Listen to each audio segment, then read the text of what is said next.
I do think that the title is not necessarily inaccurate anymore, but also it could refer to any number of characters, which is really interesting to me. I think pretty early on it felt right to me that that was no one's name.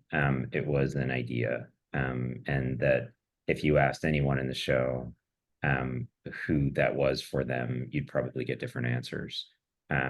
And so I think that seems to be how the chips fell. I think when the story laid out is that there are a lot of old men in the story, and some of them aren't that old. Well, I also think in season two, Jeff Bridges really doesn't feel like the lead anymore. You don't see him as much. He grunts a little bit less, and you have other people taking on more of a lead role. It's this cast is an embarrassment of riches. It's every time you start a new scene, you just don't want it to stop. Jeff and John and Amy and Alia and Naveed and Jackie. I mean, it's really an incredible group.